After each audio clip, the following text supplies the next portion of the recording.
నిర్గమకాండము 14వ అధ్యాయం 15వ వచనాన్ని అందరం కలిసి చదువుకుందాం. 15th verse, all of us together prayerfully.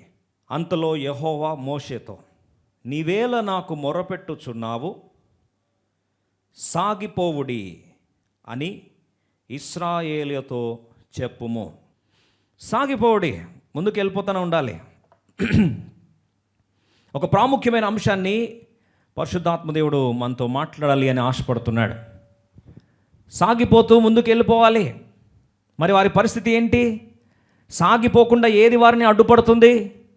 వారి జీవితంలో దేని నుంచి వారు ముందుకు వెళ్ళాలి? ఏ కారణాన్ని బట్టి వారు ఆగిపోయారు? ఆత్మీయ జీవితంలో ఆగిపోకుండా సాగిపోవడానికి గల ప్రధాన కారణం, వారి పురోగమనాన్ని వారు ముందుకెళ్లకుండా అడ్డుపడేది కారణం ఏంటో నిర్గమకాండం 14వ అధ్యాయం అందరము కలిసి 10వ వచనాన్ని కలిసి చదువుకుందాం.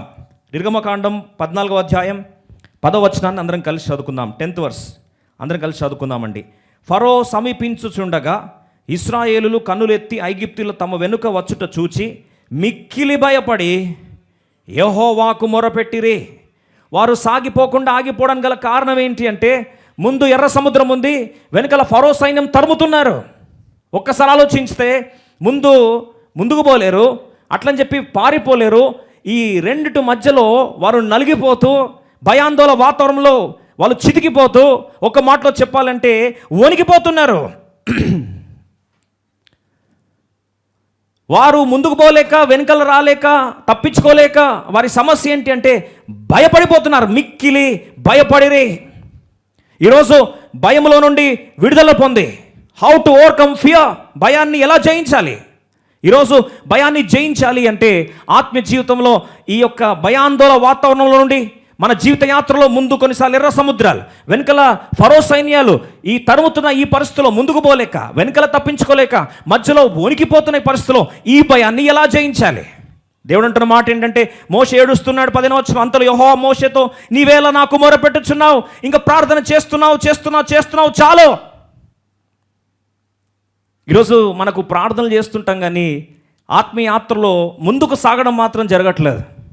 అందుకు ప్రభు అంటున్న మాట ఏంటంటే, నీవు నాకు మొరపెట్టుచున్నావు, నీవేళ నాకు మొరపెట్టుచున్నావు. ఎందుకు నువ్వు ఇంత ప్రార్థనలు ఎందుకు చేస్తున్నావు? ఎందుకు ఏడుస్తున్నావు? సాగిపోవుడే, ముందుకెళ్ళిపో. ఈరోజు ముందుకెళ్ళిపోకుండా ఎందుకు వారు ఆగిపోయారంటే భయాందోళన వాతావరణం. భయము ఆత్మయాత్ర మాత్రమే కాదు, ఈ భయం అనేది మానసికంగా, భౌతికంగా మన ఆరోగ్యాలను పాడు చేస్తున్న సత్యాన్ని మరొకసారి దేవుని దాసుని జ్ఞాపకం చేస్తున్నాను. Fear is the biggest weapon the Satan is using in the end days. అంత్య దినాల్లో భయంకరమైన రీతిలో భయమును మాటికి దేవుని బిడ్డల్లో రేపుతూ ఈ భయానికి చితికిపోయే పరిస్థితిలో చాలాసార్లు దేవుని నుండి దూరం వెళ్ళిపోవడం మనం చూస్తున్నాం. అందుకొరకే గత రాత్రి ప్రార్థిస్తున్నాగా దేవుడు నాతో మాట్లాడుతూ వచ్చాడు. రోమా 8వ అధ్యాయం 15వ వచనం, అసలు ఏ అంశం మీద ధ్యానిస్తే మంచిదని ప్రార్థిస్తున్నప్పుడు దేవుడు మాట్లాడుతూ వచ్చాడు. రోమా 8వ అధ్యాయం 15వ వచనాన్ని అందరం కలిసి చదువుకోం. Romans chapter 8 verse 15. ఏలైనగా మరలా భయపడుటకు, బాగా వినండి, ఏలైనగా మరలా భయపడుటకు మీరు దాస్యపు ఆత్మను పొందలేదు కానీ దత్తపుత్రాత్మను పొందితిరి. ఆ ఆత్మ కలిగిన వారమై మనము అబ్బా తండ్రి అని మొరపెట్టుచున్నాం. దాస్యపు ఆత్మ ఉన్నవారు ఇంకా భయపడుతూ ఉంటారు. వాస్తవంగా చూస్తే ఇశ్రాయేల్ ప్రజలు కొన్ని 100 సంవత్సరాలు, 400 సంవత్సరాలు ఐగుప్తు దేశస్తులకు బానిసలుగా దాస్యపు ఆత్మలో కొనసాగారు. వారు ఇప్పుడు బయటకు వచ్చేసరికి దేవుడు అద్భుతాలు, ఆశ్చర్యకారాలు చేశాడు. 10 తెగులు అనుమతించి చివరికి జ్యేష్ఠ కుమారుని కూడా హతమార్చి ఐగుప్తు దేశంలో నుండి వారిని విడుదల కలిగించి దేవుడు మహావిజయాన్ని దయచేసి తీసుకొని వస్తున్నాడు. వారు ఇప్పుడు బయలుదేరి బయటకు వచ్చారు, పస్కాను ఆచరించారు, గొప్ప విడుదల పొందారు, విమోచన పొందారు. వారు మరణం తప్పించబడ్డారు, మన భాషలో రక్షించబడ్డారు, విమోచింపబడ్డారు, ఐగుప్తు దేశం నుంచి విడుదల చేయబడ్డారు. కానీ దాస్యపు ఆత్మలో ఇంకా కొనసాగుతూ ఉన్నారు. వారి మొదటి పరీక్ష ప్రభు వారికి పెట్టింది ఏంటంటే, ఇంకా దాస్యపు ఆత్మలో కొనసాగుతున్నారు మీరు. You are still continuing in the spirit of bondage. ఈ యొక్క దాస్యపు ఆత్మ నిన్ను భయపెడుతూనే ఉంటుంది. అందుకొరకే ఈ సందర్భంలో ఏలైనగా మరలా భయపడుటకు మీరు దాస్యపు ఆత్మను పొందలేదు కానీ దత్తపుత్రాత్మను పొందితిరి. ప్రియమిత్రమా, ఈరోజు భయపడుతూ ముందుకు సాగలేక, వెనుకలు పోలేక చితికిపోయినట్లయితే ఈరోజు భయమునకు పరిష్కారం ఇవ్వాలని, భయమును జయించే ఆ యొక్క సూత్రాన్ని దేవుడు దయచేయాలని ఆశపడుతున్నాడు. అందుకొరకే దాస్యము, భయం అనేది ఒక దాస్యం, ఒక బాండేజ్. కానీ ఈ దాస్యం నుంచి ఎలా విడిపించబడతాం? బైబిల్లో స్పష్టంగా రాస్తుంది, సత్యము మిమ్ములను స్వతంత్రులుగా చేయును. ఇప్పుడు భయములో నుండి విడుదల ఎలా పొందుతామంటే, సత్యము తెలుసుకుంటే ఈ భయములో నుండి మనం విడుదల పొందుతాం. అందుకొరకు ఈరోజు ప్రభువు అనుమతిస్తే 3 సత్యాలను, భయము జయించడానికి మనం తెలుసుకోవాల్సిన 3 సత్యాలను, 3 important truths which will set us free from the spirit of fear and the spirit of bondage. ఈరోజు ఆ 3 సత్యాలను తెలుసుకోవడానికి పరిశుద్ధాత్మ దేవుడు మనందరితో సూటిగా నేరుగా మాట్లాడుగాక. ప్రియమిత్రమా, విషాద పరిస్థితి ఒక్కసారి ఇశ్రాయేల్ ప్రజల జీవితాన్ని జ్ఞాపకం చేసుకుంటే, 6 లక్షల మంది కాల్బలంతో బయలుదేరారు. ఐగుప్తు దేశం నుంచి విడుదల పొందారు. ఇంకా సమస్య అయిపోయింది, విడుదల పొందాము, తప్పించుకున్నాము అనుకొని వారు బయలుదేరి బయటకు వస్తున్నారు. యాత్ర కొద్ది దూరం పోయేసరికి అక్కడక్కడే తిరుగుతున్నారు. చివరికి ఎర్ర సముద్రం రానే వచ్చింది. చూసేసరికి ఏమైపోతుందో అర్థం కావట్లేదు. మోషే నాయకత్వంలో పగటిలో మేఘస్తంభము, రాత్రి అగ్నిస్తంభం వారిని నడిపిస్తూ ఉంది. దేవుని పర్ఫెక్ట్ GPS సిస్టమ్ నడిపిస్తూ ఉంది. ఈ విధంగా వారు ముందుకెళ్తున్న పరిస్థితిలో ఎర్ర సముద్రం వచ్చేసరికి అటు ముందుకు పోలేని పరిస్థితి, అట్లా వెనుకక రాలేని పరిస్థితి. ఈ రెండింటి మధ్యలో చిక్కిపోయారు. ఈ వార్త ఫరోకి తెలిసిపోయింది. అక్కడక్కడే పిక్చర్లో తిరుగుతున్నారు వాళ్ళు. మన భాషలో ఉంటే ఒకళ్ళు GPS పని చేయట్లేదు, వాళ్ళకి ఇంటర్నెట్ ప్రాబ్లం వచ్చినట్లుంది, GPS స్విచ్ ఆఫ్ అయిపోయినట్లుంది. పిక్చర్లాగా అక్కడే తిరుగుతున్నారు, ఎలా పోవాలో అర్థం కావట్లేదు. వీళ్ళు తప్పించుకొని పోయారు. తప్పించుకొని పోతే ఏంటి వారికి నష్టం? ఒక్కసారి ఆలోచిస్తే వారి యొక్క కార్మిక రంగం అంతా ఇశ్రాయేల్ ప్రజలే. The entire labour force was the children of Israel. ఈ ఇశ్రాయేల్ ప్రజలు, వారు కార్మిక రంగం అంతా ఒక్కసారి వెళ్ళిపోతే ఆలోచించండి, వాణిజ్య రంగం అంతా, ప్రొడక్షన్ అంతా ఆగిపోయింది. వాణిజ్య రంగం అంతా కుప్పగొల్లిపోయింది. అది మామూలు మాట కాదు. ఎకానమీ ఒక్కసారి చితికిలు పడిపోతే, కోవిడ్ ఉన్నా సరే అన్నీ ఓపెన్ చేసేస్తారు ప్రభుత్వాలు. ఎకానమీ పడిపోయిందండి, మేమేం చేయాలి? అలాంటిది చివరికి జ్యేష్ఠ కుమారుడు చచ్చిపోతే కూడా వాణిజ్య రంగం అంతా కుదులైపోయింది. కాబట్టి కార్మిక రంగం అంతా ఇశ్రాయేల్ ప్రజల్ని ఎలాగైనా సరే తెచ్చుకోవాలని చెప్పి శ్రేష్టమైన రథములు సిద్ధపరిచాడు. 600 శ్రేష్ఠ రథములు. నిర్గమకాండం 14వ అధ్యాయం 9వ వచనం. ఐగుప్తీయులు అనగా ఫరో రథములు, గుర్రములన్నయో అతని గుర్రపు రౌతులు అతని దండును వారిని తరిమిరి. స్పష్టంగా రాయబడిన మాట మనం చూసినట్లయితే ఇక్కడ ఆయన ఏర్పరచుకున్న 9వ వచనం చూడండి, 7వ వచనం. మరి అతడు శ్రేష్టమైన 600 రథములను, ఐగుప్తు రథములన్నిటినీ, వాటిలో ప్రతిదాని మీద అధిపతులను తోడుకొని పోయెను. 600 శ్రేష్టమైన రథాలని క్రోడీకరించుకున్నాడు. అవన్నీ రెడీ చేసుకొని యుద్ధ సన్నాహులై శ్రేష్టమైన 600 రథములు, శ్రేష్టాధిపతులు, తర్వాత ఆ సైన్యం అంతటిని సంసిద్ధపరచుకొని ఫరో రథముల సేనలు బయలుదేరాయి గుర్రపు రౌతులతో. ఒకసారి ఆలోచించండి, వారు పరిగెడుతూ వస్తుంటే ఆ గుర్రపు రథముల డెక్కల శబ్దాలు ఒక్కసారి వినిపిస్తున్నాయి. ఇశ్రాయేల్ ప్రజల పరిస్థితి ఒక్క నిమిషం ఆలోచిస్తే, ముందేమో ఎర్ర సముద్రం యొక్క ఘోష, అలల సవ్విడి, ఆ భయాందోళకరమైన ఆ ఉప్పెనల శబ్దం, వెనకల నుండి ఫరో సైన్యం రథముల ఆ డెక్కల శబ్దం. ఒక్కసారి ఆలోచించండి, ముందు నొయ్యి వెనుకల గొయ్యి, ముందుకు పోలేరు, వెనుకలు తప్పించుకోలేరు. గుండెలు దడదడలాడుతున్నాయి. టెన్షన్కి గుండెలాగిపోయే పరిస్థితి. ఎందుకు వీరికి భయం అంటే, ఒకప్పుడు వారు ఎంతగా వేధించారో తెలుసు. చిరిగి ఒక్కసారి వాళ్ళ చేతిలో పడితే ఎలా వారితో వీరంగం సృష్టిస్తారో వారికంతా పరిచయమైన అనుభూతే.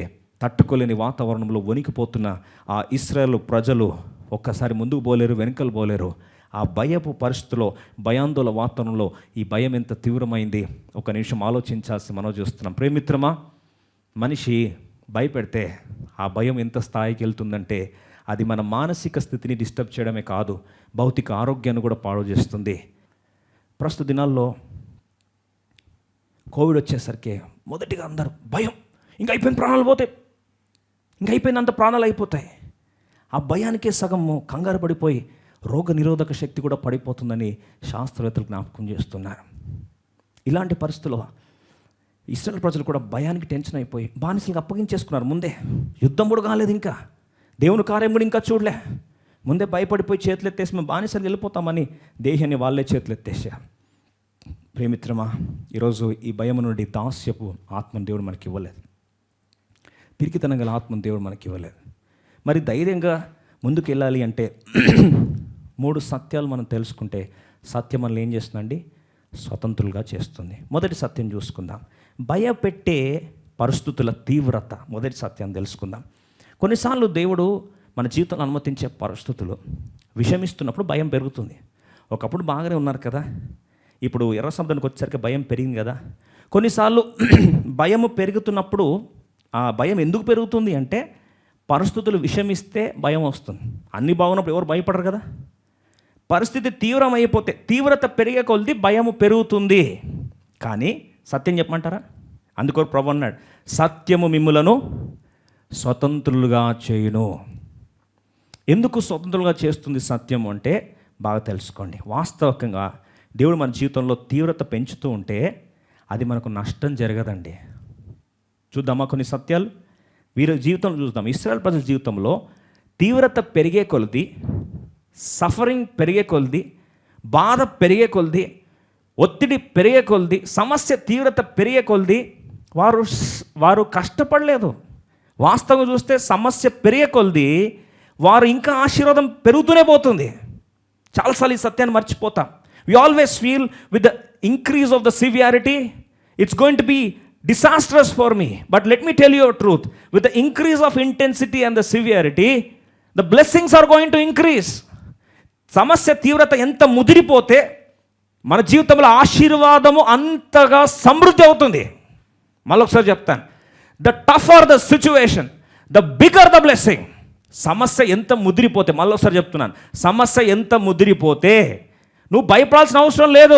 సమస్య ఎంత ముదిరిపోతే నీకు ఆశీర్వాదాలు అంత ఎక్కువ అవుతున్నాయి. మీరంటారు కట్టుకథలు చెప్తున్నారేమో అని. రండి చూద్దాం. అందుకొరకు సత్యం తెలుసుకోవాలి. వాక్యమే సత్యం. బాగా వినండి.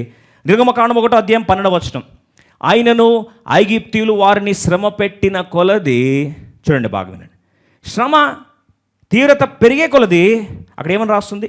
వారు విస్తరించి ప్రబలిరి. చాలా బాగుంది కదండి. శ్రమ పెరిగే కొలది వారు విస్తరిస్తున్నారు. శ్రమ పెట్టేవారు పెరిగే కొలది నువ్వు విస్తరిస్తావు.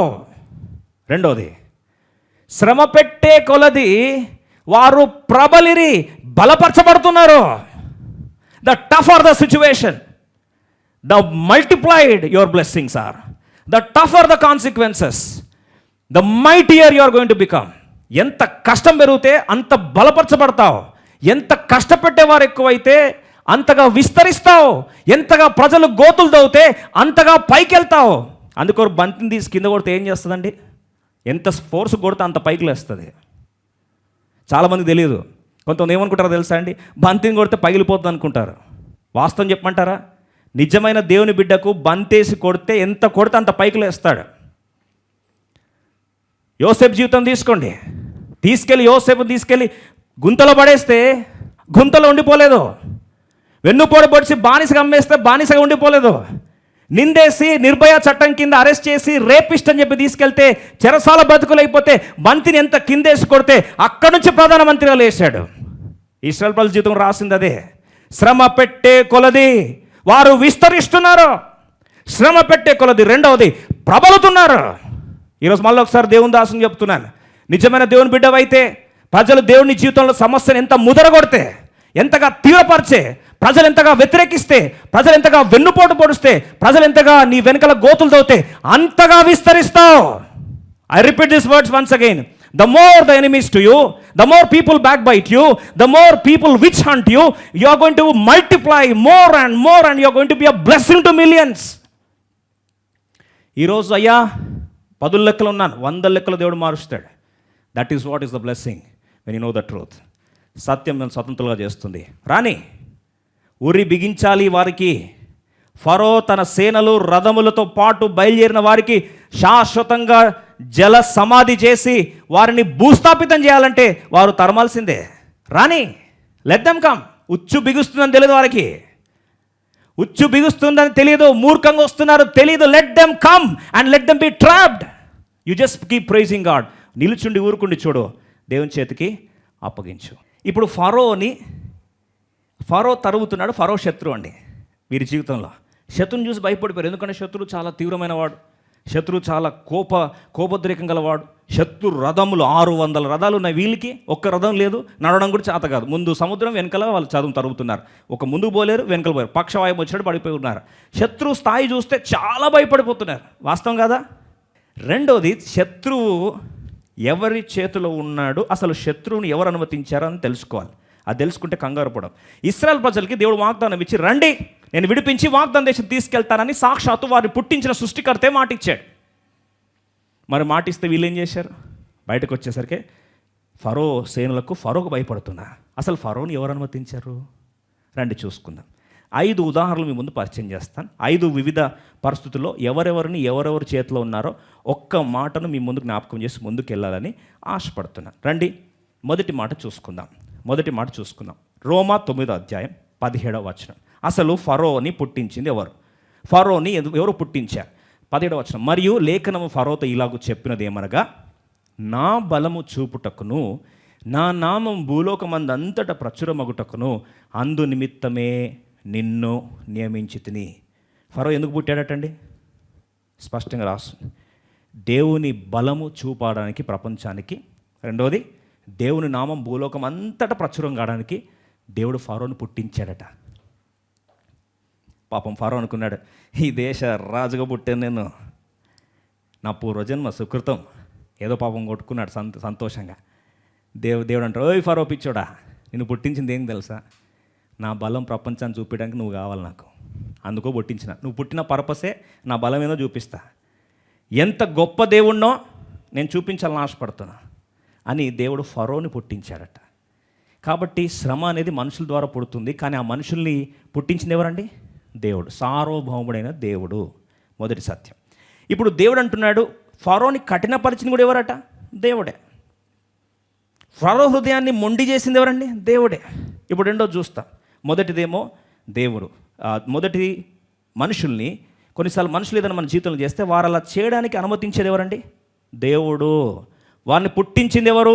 దేవుడు, మనిషి కాదు. రెండో సత్యం చూసుకుందాం. 1 రాజుల గ్రంథం 22వ అధ్యాయం 19 నుండి 23 వచనాలు. 1 Kings chapter 22 reading versus 19 to 23.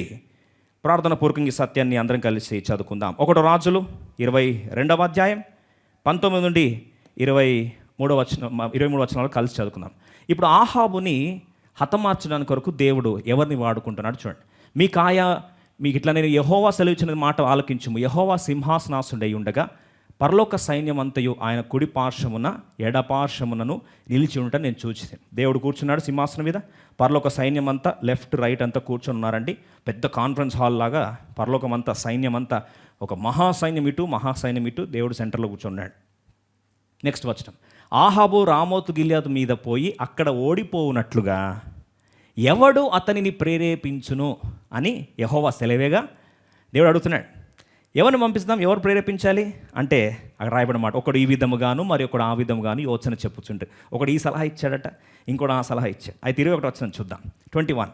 అందుకు అతడు, నేను బయలుదేరి అతని ప్రవక్తల నోట అబద్ధమాడు ఆత్మగా ఉండునని చెప్పగా, నేను పోయి అబద్ధమాడే ఆత్మగా ఉంటా నేను అని ఆయన నీవు అతన్ని ప్రేరేపించి జయమునందుదువు, పోయి ఆ ప్రకారం చేయమని అతనికి సెలవిచ్చిన. అబద్ధాత్మ ముందుకొచ్చి, ప్రభా నువ్వు ఆర్డర్ చేస్తే నేను పోతా.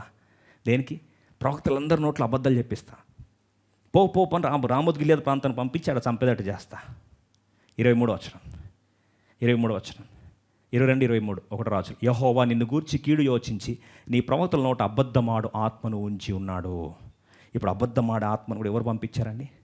దేవుడు పంపించాడు. ఇంకో మాటలు చెప్పాలంటే, దేవుడు చిటికేస్తే సాతాను కూడా దేవుని పని కొరకు వాడుకుంటాడు. If God wants to accomplish his purposes, he can even use Satan. That means Satan is in the control of God. Isaiah chapter 54 verse 16 and 17. మొదటిది తీవ్రత, రెండవది శత్రువు ఎవరు పుట్టించారు, మూడో సత్యం ఆయుధాలు. చాలా ప్రాముఖ్యం. శత్రువు ఆయుధాలు లేకుండా రాడు. ఆయుధాలు తెలుసుకుంటే సంతోషపడతాం. ఆలకించుము, నిప్పులూది తన వృత్తికి తగినట్లుగా పనిముట్టు చేయు కుమ్మరిని సృజించువాడను నేనే. రెండవది, శత్రువుని పుట్టించిన ఎవరండి? కుమ్మరిని పుట్టించిన ఎవరట? దేవుడే. 16వ వచనం మరొకసారి చదువుదాం. వాడు ఏం చేస్తాడు? నిప్పులు ఊదుతాడు. నిప్పులు ఊదేది ఒక పని ఉంది. వృత్తికి తగినట్లు పనిముట్లు చేసుకొని, కమ్మరిని సృజించువాడను నేనే, నాశనము చేయుటకై పాడు చేయువాడిని సృజించువాడను నేను. పాడు చేసేటోని పుట్టించుకుని దేవుడే అండి. అయితే 17వ వచనం చూస్తాం. శత్రువుని పాడు చేయవాడిని పుట్టించిన దేవుడైతే 17వ వచనం చూడండి ఎంత బాగా రాస్తుంది. నీకు విరోధముగా రూపింపబడిన ఏ ఆయుధమును వర్ధిల్లదు. మూడోది, ఆయుధములు. ఇప్పుడు కమ్మరివాడు ఆయుధాలు తయారు చేస్తాడు. కమ్మరివాడు ఆయుధం కాదండి, కమ్మరివాడు ఆయుధాలు తయారు చేస్తాడు. అయితే ఈ ఆయుధాలు నీ విరోధంగా రావు అనలేదు దేవుడు. బాగా రాస్తుంది చూడండి. నీకు విరోధముగా రూపింపబడిన అంటే ఆల్రెడీ విరోధంగా రూపించబడతారు. ఈ ఆయుధములు ఏవి కూడా వర్ధిల్లదు. మనం కొన్నిసార్లు అయ్యో ఇన్ని ఆయుధాలు వచ్చాయండి, దేవుచితం కాదేమో ఇది, అయ్యో ఇన్ని కష్టాలు వచ్చినట్టు దేవుచితం. తెలియక మాట్లాడు. సత్యం తెలుసుకుంటే సత్యం మనం స్వతంత్రంలో చేస్తుంది. ఆయుధాలు వస్తున్నాయంటే దేవుని చిత్తంలో ఉన్నాం. ఈ ఆయుధములు వందలు కాదు లక్షలు వస్తాయి, కానీ ఏది కూడా వర్ధిల్లదు. న్యాయ విమర్శలో నీకు దోషారోపణ చేయు ప్రతి వానికి నీవు నేరస్థాపన చేసేదవు. యెహోవా యొక్క సేవకుల నీతి నా వలన కలుగుచున్నది, ఇది వారి స్వాస్థ్యం, ఇదే యెహోవాకు. ఇంకేం కావాలండి? ఇంత అద్భుతమైన మాట వస్తే ఆయుధాలు దేవుడు ఏదని అనుమతించని శత్రులు ఎవరైనా ఆయుధాలు వాడుకొని. ఒక మాట ఆలోచించాం. ఫరో తను వాడుకున్న ఆయుధాలు ఏంటండి? రథములు. ఈ రథం లాస్ట్కి ఏమైనాయి? ఆయన తయారు చేసుకున్న రథములు ఏమైనాయి లాస్ట్కి? ఆ రథంతో ఇశ్రాయేలు ప్రజలు చంపాలంటే ఆ రథములతో వచ్చి ఎక్కడ చచ్చాడు? ఎర్ర సముద్రంలో చచ్చాడు. చూసారా?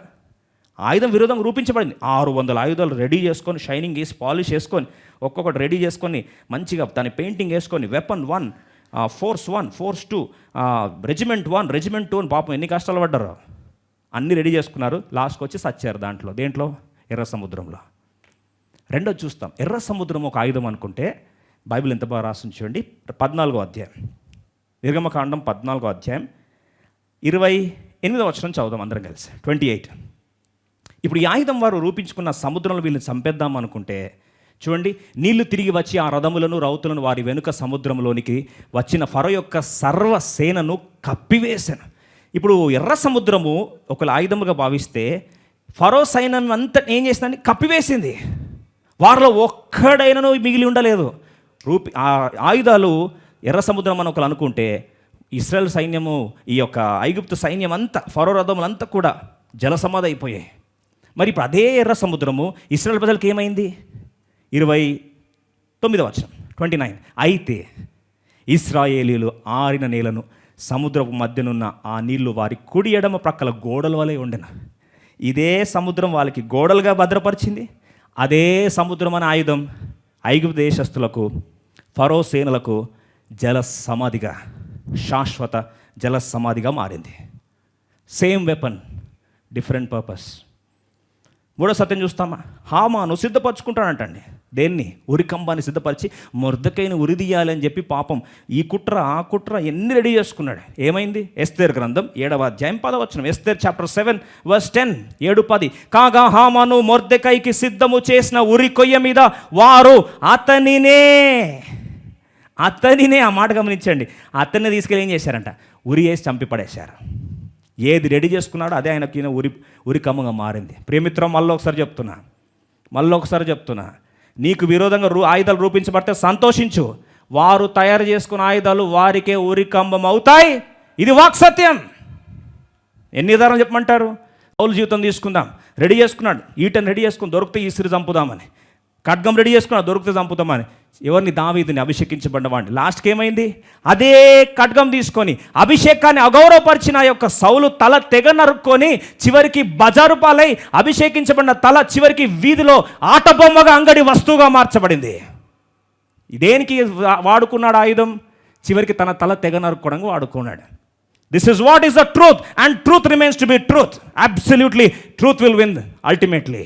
ఇంకా ముందుకెళ్తే నోవా జీవితంలో ఆ యొక్క అడ్డం తిరిగిన వాళ్ళందరూ కూడా మెడవంచని వారు దేని చేత మరణించబడ్డారు అంటే, నీరు పెరుగుతున్నాయి, జలరాశులు పెరిగిపోతున్నాయి. ఆ నీరు ఆయుధం వారిని ఏం చేసింది? చంపేసింది, ముంచెత్తేసింది. అదే నీరు నోవాహు తన కుటుంబాన్ని ఏం చేసింది? పైకి తీసుకొచ్చింది. అదే ఆయుధం. ఇంకా ముందుకెళ్తే మన జీవితంలో గమనిస్తే అపవాది యేసుప్రభు కొరకు సిలువ ఆయన ఆయుధాన్ని సిద్ధపరిచి శాపగ్రస్తమైన శిలువకు అప్పగించి చంపుదామని చెప్పి ఆయుధం సిద్ధపరచుకుంటే అదే ఆయుధం మీద యేసుప్రభువారు మరణించబడి ఈరోజు అదే శిలువను క్రైస్తవ ప్రపంచానికి సగర్వ కారణంగా ఈరోజు విజయదుందుబిగా ఆ శిలువను దేవుడు ముద్రగా మార్చాడు. అన్యులు కూడా సగర్వంగా సిలువ వేసుకుంటున్నారు పాపం ఆభరణాలు. ఏ స్థాయికి వెళ్ళిపోయింది చూడండి. నీకు విరోధంగా రూపించబడే ఏ ఆయుధం కూడా వర్ధిల్లదు. అందుకొరకు ప్రభు అన్నాడు ద్వితీయోపదేశకాండం 32వ అధ్యాయం 35వ వచనం, 32, 35, 32, 35 ఇవన్నీ జరగాలంటే ప్రభు అంటున్నాడు ఈ సత్యం తెలుసుకున్నావు. 3 ఏంటా 3? తీవ్రత పెరిగితే ఆశీర్వాదాలు పెరుగుతాయి. శత్రువును పుట్టించింది నేనే, ఆయుధాలు కూడా నా మహిమ కొరకు వాడుకుంటాను. Don't worry. ఈ 3 సత్యాలు తెలుసుకుంటే ప్రభు అంటాడు నిలుచుండి ఊరకుండి చూడండి. Wait and watch. మరి చూస్తూ అట్లే గమ్మునుండాలా? సాగిపో. ఎందుకు ఏడుస్తున్నావు ఊరికే? అయ్యా ఎందుకు అనుమతించావు? అయ్యో ఇంకా మోసే ఏడవకయ్యా నా దగ్గర. ఏడవలసిన అవసరం కూడా లేదు. Go proceed, please go forward. సాగిపో. ఎందుకు ఆగిపోయినావు? సాగి వెళ్ళిపో. సాగడం ఆరంభించాడు. ఒకసారి చూడండి, ఈ సత్యం తెలుసుకున్న తర్వాత ప్రభు చేతికి అప్పగించేసరికి ప్రభు అంటున్న మాట, వారి కాలు జారు కాలము పగ తీర్చుటయు ప్రతిఫలం ఇచ్చుటయు నావే, వారి ఆపద్దినము సమీపించును, వారి గతి త్వరగా వచ్చును. ఏమంటున్నాడు చూడండి దేవుడు, త్వరగా నేను పగ తీర్చుకునే సమయం నాదయ్యా, నా చేతికి వదిలేండి. Leave it in to my hands. అందుకొరకే హెబ్రీయుల పత్రిక 10వ అధ్యాయం 30, 31 చదువుకుందాం, ముగించుకుందాం. హెబ్రీ 10, 31, 30, 31. పగ తీర్చుట నా పని. చాలాసార్లు మనం ఏదో పని చేయాలనుకుంటాం. కొంతమందికి ఎక్కడ లేని అంటే మేము ఏదో సరి చేస్తాము, మేమేదో చేస్తామని లేనిది సరి చేసేది, ఉన్నది పాడు చేసే కొంతమంది టాలెంట్ ఎక్కువ అయిపోతుంటుంది. అయితే దాని బదులు మనం కానీ దేవుని చేతికి వదిలేస్తే పగ తీర్చుట నా పని. దేవుడు పని చేయాలంటే నువ్వు పని చేస్తే, నువ్వు డ్రైవింగ్ చేస్తే వేరే వచ్చి డ్రైవింగ్ సీట్ ఎక్కుతాడా? అప్పుడు ఏం చేయాలండి? ఖాళీ కూర్చుంటే ఎక్కుతారు. ఆ డ్రైవర్ ఎక్కితే నీకు సేఫ్గా తీసుకెళ్తాడు. పగ తీర్చే దేవుని చేతికి వదిలేస్తే ప్రభు అంటున్నాడు పగ తీర్చుట నా పని, నేనే ప్రతిఫలం ఇత్తుననియు మరియు ప్రభువు తన ప్రజలకు తీర్పు తీర్చుననియు చెప్పు వానిని ఎరుగుదుము కదా. దేవుని చేతికి వదిలేస్తే ఎట్లుంటుందంటండి? 31 చదువుకుందాం, ముగించుకుందాం. 31 అందరం కలిసి చదువుకుందాం. జీవము గల దేవుని చేతిలో పడుట భయంకరము. Dangerous thing it is to fall in the hands of the living God. దేవుని చేతికి వదిలేస్తే స్టోరీ ఎలా ఉంటుందో తెలుసా అండి? ఫరో రథము తీసుకొచ్చాడు, ఉచ్చు బిగించాడు, వీరు 6 నెలలు దాటారు. చూడండి, మేఘాన్ని ఆయుధాన్ని ఎలా వాడుకున్నాడు దేవుడు? 14:20 చూడండి. అది ఐగుప్తుల సేనకు ఇశ్రాయేలు సేనకు నడుమ ప్రవేశించెను. అది మేఘము గనుక వారికి చీకటి కలిగెను, కానీ రాత్రి అది వీరికి వెలుగిచ్చెను గనుక ఆ రాత్రి అంతయో ఐగుప్తుల సేన ఇశ్రాయేలు సమీపింపలేదు. ఇప్పుడు చూడండి, మేఘం ఆయుధాన్ని వాడుకున్నాడు దేవుడు. వీరికేమో చీకటి ఉంది. సేమ్ మేఘము అవతల వారికి ఇశ్రాయేలు ప్రజలకి ఏమిచ్చిందండి? వెలుగిచ్చింది. అదే ఆయుధం, మేఘం అనే ఆయుధాన్ని వీరికేమో చీకటి ఇచ్చింది, ఇశ్రాయేలు ప్రజలకేమో వెలుగిచ్చింది. అది దేవుడు చేసే కార్యం అలా ఉంటుంది. పగ తీర్చుట నా పని. ఎవరైతే కుట్రలు ఎవరైతే పన్నుతున్నారో వదిలేయండి. Let them conspire, let God take the vengeance. Story ఎలా ఉంటుందో ఊరకుండి నిలుచుండి దేవుడు కార్యం చూస్తామన్న సత్యం ఎరిగిన వారై దూసుకొని సాగి ముందుకెళ్ళిపోయి దేవుని రాజ్యాభివృద్ధి కొరకే దేవుడు ప్రతి ఒక్క కుటుంబాన్ని, ప్రతి విశ్వాసిని, సాతాను శత్రు యొక్క ప్రపంచాన్ని పేకటి వేలతో పీకి పారేసి దేవుని మహిమార్థమై దేవుని యొక్క రాజ్యాన్ని స్థాపించడానికి దేవుడు మనందరినీ వాడుకుందాక.